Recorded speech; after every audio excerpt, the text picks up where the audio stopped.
Cemaat, күп мәртәбә сөйләшкәнебез бар. Аллаһ Субханаһу ва Тааляның Исмул Аъзам бар.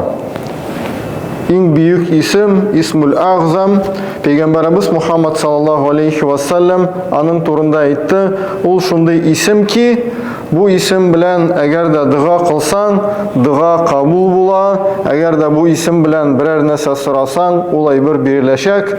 Шундый исем бар, ләкин Пәйгамбәрбез Мухаммад саллаллаху алейхи ва саллям бу исемне безгә ачыкламады. Ягъни аның турында төрле хадислар бар. Галимнәрнең ул кайсы исем микән, кайсы исем белән шулай сорарга микән? Төрле фикерләр бар, 15-тән артык фикер бар, китапларда җыелган. Һәм шул фикерләрнең бик мөһиме Исмул Аъзам, Аллаһ Тааляның исеме, кайсысы да булырга мөмкин, ләкин вакытында, дөрес мәгънәсендә, дөрес иттереп кулланылган, белә торып кулланылган исем. Мәсәлән, ризык кирәк, без эй Гаффар, эй гафу итүче ризык бир дисәк, ике төрле мәгънә, әйме? Ләкин әгәр дә без үзебезнең гынаһларыбыз өчен хаталандык, эй Гаффар, эй гафу, я эй гафур дип сорасак, гафу ит мине, ягъни бу вакытында була. Ягъни кайбер галимнәребезнең шундый фикере бар. Исмул Аъзам ул шул исем кайсысын син белә торып, кирәкле вакытта кулландың. Ул Исмул Аъзам була һәм шул исем белән биреләчәк. Biz bugün inşallah sizin bilen Allah Subhanahu wa Taala'nın bir isimin kullanırız, öğreniriz. Şuşu isim bilen cemaat bik küp әйберләр bu dünyada şişile. Gümümen bizning şuşu dünya eğer de biz karasak, uylasak işiklerden tura. İşikler türlü bulayın değil mi? Кайбер ишекләр булай ачыла, кайбер ишекләр лифт шикелле ачыла, кайбер башка төрле ачык, яшерен ишекләр була, ябык ишекләр була, ачык ишекләр була. Ләкин бөтенесенең аларны берләштерә торган әйбер, ул ишек бикле булса, син аннан үтә алмыйсың, ул ишек ачык булса, син аннан керә аласың. Һәм менә шушы ишекләрне ача торган һәм яба торган зат бар. Аллаһ Субханаһу ва Тааля bütün ишекләрен я ача, я яба, һәм Аллаһ Субханаһу ва Тааляның исеме бар Әл-Фаттах. Әл-Фаттах исеме ул Фатаха дигән тамырдан килә. Без мәсәлән Фатиха дип укый, Фатиха сурасы, әйме? Фатиха сурасы ача торган сура, ягъни Куръан-ы Кәримне ача торган сура. Мифтах ача торган әйбер. Biz bularны бөтенесен беләбез. Шушы фатх дигән сүздән, ачу дигән сүздән алынган һәм фа'ала вазнында фа'ала сүзләр хәрефләрдән җыелган, ягъни фаттах, халлак, гафур һәм башка шундый исемнәр кайсында менә шундый тәртип белән хәрефләр тора, ул аңлата безгә күп иттереп һәм төрле эшли торган зат. Ягъни Гафур исеме, мәсәлән, Гаффар исеме, ул димәк Аллаһ Тааля даими күп иттереп төрле гынаһларны гафу итә. Фаттах исеме Аллаһ Тааля даими рәвештә күп иттереп туктамыйча нәрсәндер ача. Менә шушы ябык, бикле булган ишекләрне яба торган зат Аллаһ Субханаһу ва Тааля. Һәм без сезнең белән андый ишекләрне күп күрәбез. Мәсәлән, бер җиргә киләсең, әйтик, мәсәлән, бер администрация киләсең, түрә янына киләсең дә, анда бер ни дә ишек юк, ләкин секретарь утыра, син анда керә алмыйсың. Синең өчен ябык. Карыйсың, икенче кеше җиңел генә үтеп китте шунда. Аның өчен ачык. Аллаһ Тааля шулай ук бу дөньяда ишекләрне кемгәдер ачып тора, кемгәдер ябып тора. Һәрбер кешенең үзенең ачык ишекләре бар, һәрбер кешенең үзенең ябык ишекләре бар. Кемгәдер акча ишеге ачылган, кемгәдер сәламәтлек ишеге ачылган, кемгәдер сәламәтлек ишеге ябылган, кемгәдер башка бәрәкәт ишекләре ябыла, ачыла. Һәрбер ишекнең үзенең ачкычлары бар, һәм аны ача торган зат бар, Аллаһ Субханаһу ва Тааля. Һәм бүген иншалла без сезнең белән берничә ишек турында сөйләшербез. Аллаһ Тәаләнең менә бу Фаттах, Аль-Фаттах исемен яхшырак аңлар өчен, ул исем белән Аллаһ Тәаләгә яхшырак, дөресрәк дуа кылыр өчен, мөрәҗәгать итер өчен без кайбер ишекләрне искә төшерәбез. Безгә иң мәгълүм, иң күп белә торган, иң күп кабатлый торган безнең сезнең белән ишекләрдән берсе инде җәннәт ишекләре. Әле генә Рамазан айлары үтте. Без нәрсә әйттек? Рамазан ае җиткәч, җәннәт ишекләре ачыла, җәһәннәм ишекләре ябыла. Җәннәтнең 8 ишеге бар. Аллаһ Субханаһу ва Тәалә шуларны Рамазан айларында ачып җибәрә. Ачып җибәрә, ләкин без анда кирә алабызмы? Ишекләр ачык.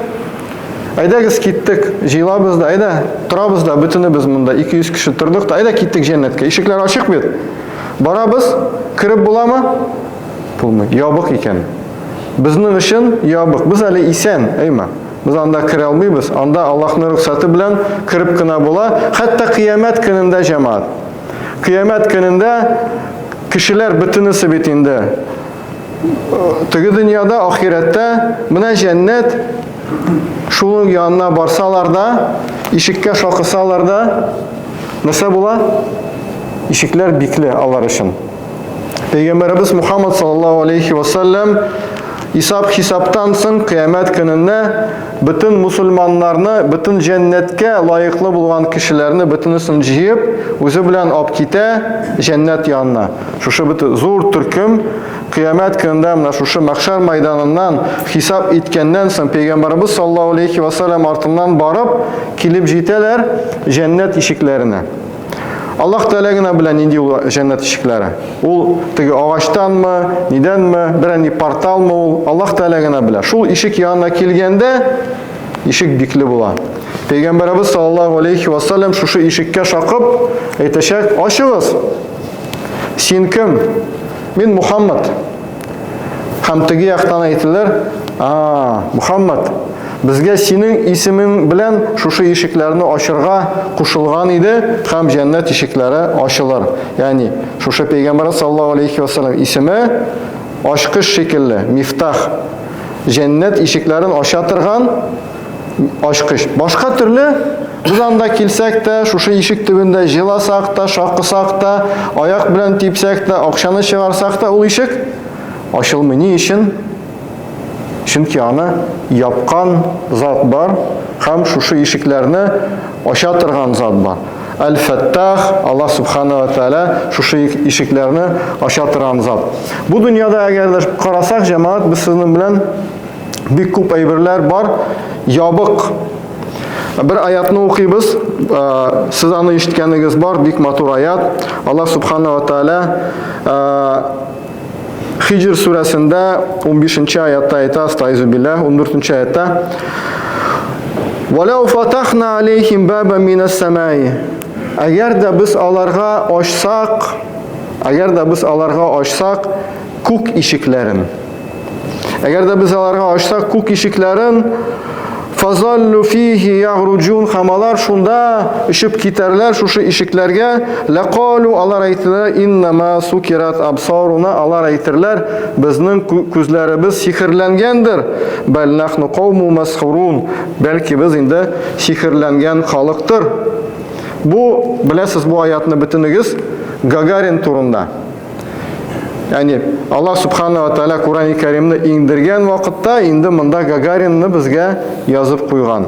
Әгәр дә без аларга күк ишекләрен ачып җибәрсәк, анда нинди ишекләр, без аны беләбезме? Нинди ишекләр ул? Ул анда агачтан ишекме? Берәр нинди лифт ишегеме? Әгәр дә без аларга шушы ишекләрне ачып җибәрсәм, һәм алар чыгып китсәләр космоска, алар әйтерләр: "Мин нәрсә күрәм? Мин әллә сихерләнгәнмен, әллә минем күзләр сихерләнгәнме?" Инде Гагаринда космоска чыккан, аның сүзләре беләсез нәрсә булды? "Что я вижу? Я во сне или очарован?" Нәрсә мин күрәм? Мин әллә җыклыйммы, әллә минем күзләрем сихерләнгәнме? Менә аның сүзләре монда. Карагыз, Аллаһ Субханаһу ва Тәалә күк ишекләре турында әйткән, һәм нәрсә әйткән монда бу аятта? Әгәр дә без аларга шушы күк ишекләрен ачсак, ягъни ничек ачты ул аларны? Күз алдына кит. Ничек анда шушы ишекне ача торган бер фәрештә торамы? Аллах Субхана ва Тааля кемгәдер галимгә ниндидер ачыш бирде. Һәм ул галимнәр инде башта космоска ракеталарны җибәрделәр. Ишекләрне таба алмыйча, анда ул ракеталар жандылар. Ахырында шушы бер тишекләрне Аллаһ Тааля ачыклагач аларга, шушы ишекләрдән ничек очарга белгәч, инде кешеләр космоска очып киттеләр. Ишек ачылды. Ягъни бер кешегә Аллаһ Субхана ва Тааля белем бирде һәм шуның белән ишекләр ачылды. Ягъни Аллаһ Субхана ва Тааля безгә ачышлар биргән вакытта ул безгә нәрсәдер ача. Шуның өчен җәмәгать, без еш кына әйтәбез, фәнни ачышлар, научные открытия. Фәнни ачышлар дөрес сүз түгел. Фәнгә ачыкланганнары, Аллаһ Тааля ачканнары.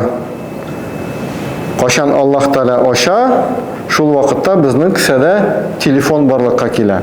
Ачкан вакытта. Кашан Аллаһ Тааля ача, атомны теркәтә торган законнар ачыла.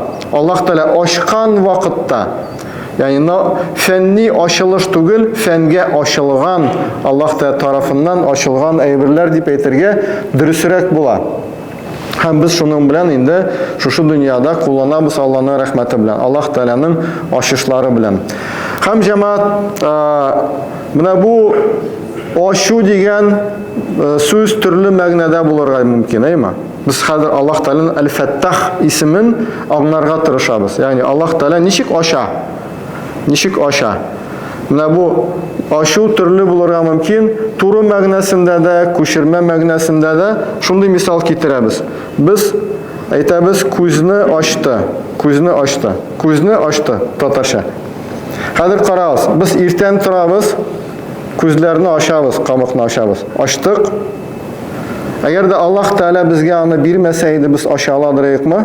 Менә бу мускуллар эшләмәсә, ягъни ачтык, ачтык һәм күрә башладык. Беренче мәгънәдә, туры мәгънәдә Аллаһ Тааля ачты. Икенче мәгънәсендә кеше, ягъни аның кабыгы ачык, күзләре менә булай күренәләр, ләкин ул күрми, күзе күрми торган кешеләр бар, инвалидлар, Аллаһ Тааля кайберләренә үзенең рәхмәте белән ниндидер вакытта күрү сәләтен кире кайтара. Нәрсә әйтәбез? Күзләрен ачты. Күзләре булай да ачык иде бит инде. Аллаһ Тааля күрү сәләтен бирде. Икенче төрле ачты. Ягъни мәсәлән, өченче мәгънәсендә без ниндидер ситуацияны карыйбыз, аңламыйбыз, ничек микән бу, менә шушы галим шикелле, ничек анда очарга, ничек моны эшләргә, бу заводта моны, бу станокны ничек эшләтергә дип уйлаган вакытта, бу кешеләр белән ничек сөйләшергә дип уйлаган вакытта Аллаһ Тааля безгә күзләрне ача. Ягъни без аңлыйбыз. Нәрсәдер аңлап җибәрә. Үзебез дә арабызда әйтәбез, күзләрне ачты миңа. Ничек ул сиңа күзләрне ачты? Килеп күзләрне ачтымы? Күзләрне ачты димәк, нәрсәдер аңларга ярдәм итте. Өченче мәгънә, дүртенче мәгънә, йөрәккә китәбез. Баштан йөрәккә китәбез. Аллаһ Тааля күңелне ачты, Күңел күзләрен ачты, иман күзләрен ачты. Ягъни шуның белән кеше иманлы булды, шулай ук әйтәбез, ачты.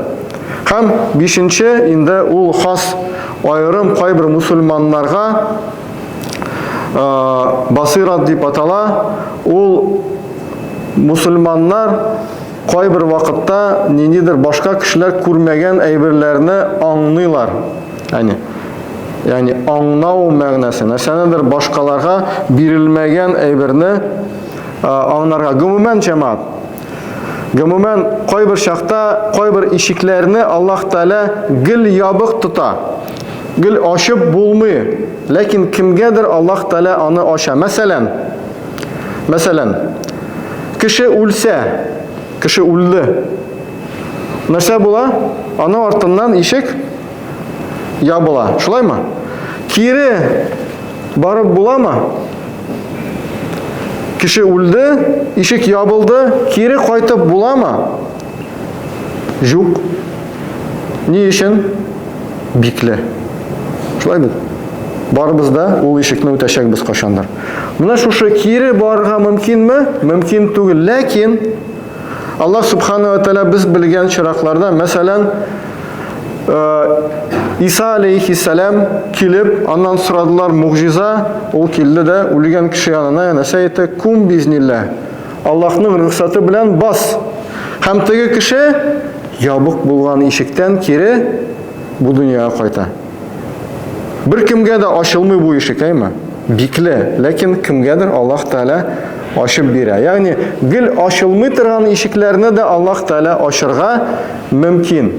Гел ачылмый торган ишекләрне ачырга мөмкин. Кайбер ишекләрне җәмәгать Аллаһ Тааля безгә рәхмәт буларак яба. Ничек? Мәсәлән, шулай ук бөтенегез белә торган тарих Муса алейхиссалам, Муса пәйгамбәр диңгез янында бара, беләсезме ул тарихны? Шунда бер балалар диңгездә уйнап яталар, бер бала, сукыр бала ярда утыра, кумда уйнап. Һәм Муса алейхиссалам шуны җәлләп, нәрсә ди? Я Раббым, бу балага күрү сәләтен кире кайтарсаң идең дип.